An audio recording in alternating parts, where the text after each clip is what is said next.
What is school for? Feel free to call me slow, but I spent 16 years going to school, and I still don't know. When I finished, I didn't know how to do my own taxes, purchase a home, or apply for a loan. I didn't know a thing about investments, building credit, or getting a job.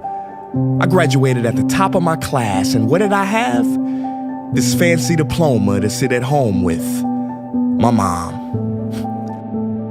But luckily, they did teach me some important skills like factoring trinomials and how mitochondria is the powerhouse of the cell. I'm so happy I remember the Pythagorean theorem, because it helped me a lot. Okay, I'm lying. Let me stop. Because all the stuff they taught me, truthfully, I forgot. Mom, remember when you would ask me, what did you learn in school today? And I would say, nothing much. I wasn't being modest. The truth about it, Mom, is I had already forgotten. And it's not just me. Millions of students sing the same song.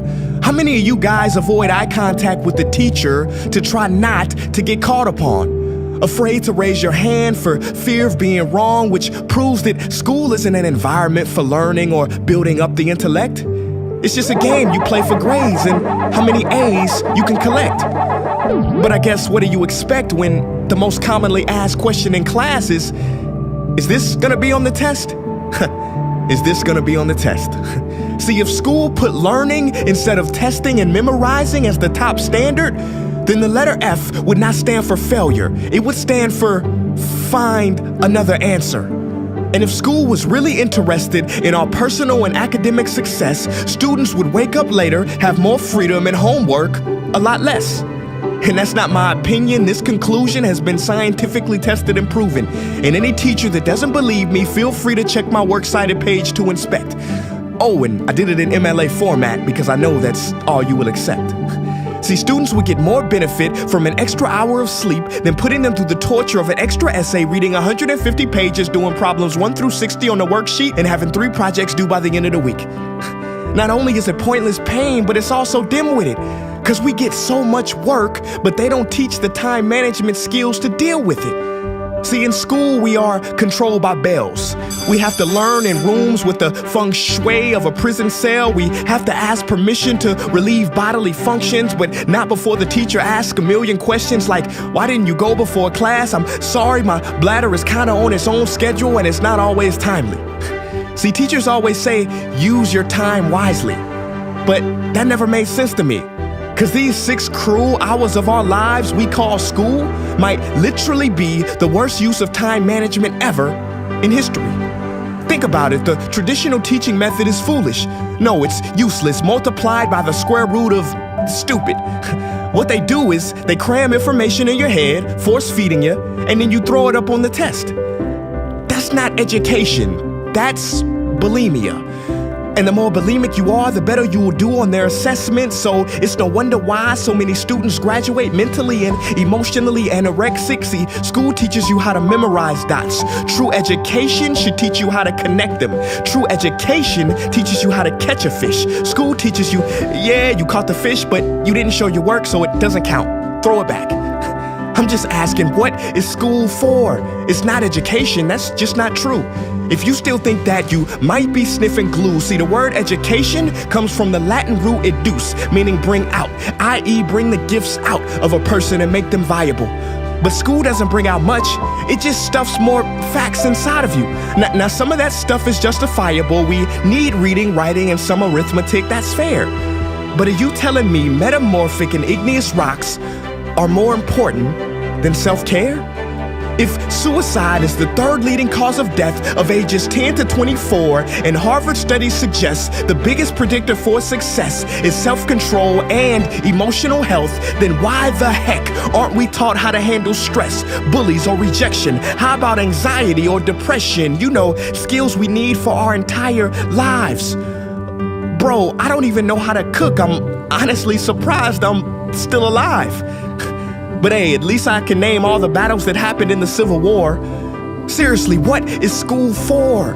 Some say you need it to be successful, and that's something we do not doubt. But do you own a MacBook or iPhone? Did you know they both were created by a dropout?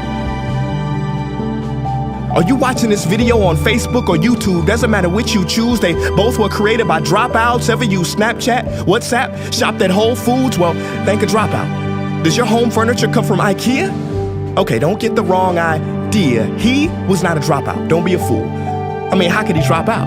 Ingvar Kamprad, founder of IKEA, never even went to school. I know what you're thinking.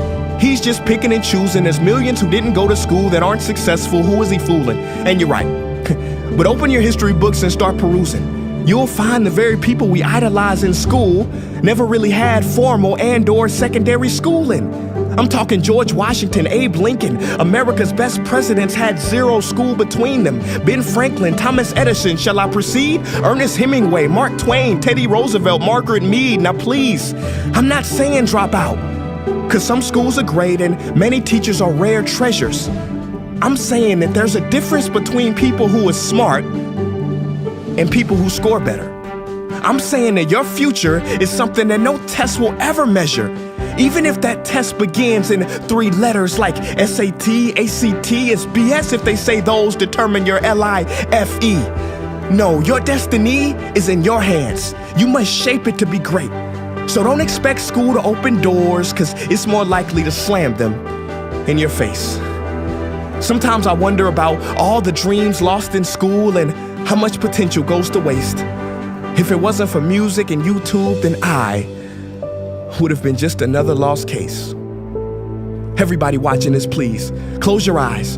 Imagine a child sitting in the back of some teacher's class in some town. He never raises his hand, he fails most of his classes, but inside of him, there is a passion. And if nurtured and brought out, will lead him to discover the cure for cancer. But you see, I'm afraid that that child's gift will never come out. He will never win the Nobel Prize award because in class he was ignored and his worth was judged only by his scores. So teachers, principals, parents, advisors, and students, I ask one more time, what is school for?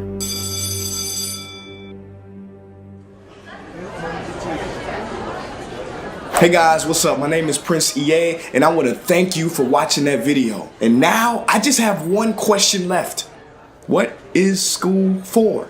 Don't you think it's time that we answer this question together? If you are a teacher, a parent, or a student, I urge you to check out the Innovation Playlist. What is the playlist? It is a program that any school can try for free. It's based on the best practices from educators around the world, and through its small steps, it can lead to big changes in your school. Go to innovationplaylist.org to learn more. Peace.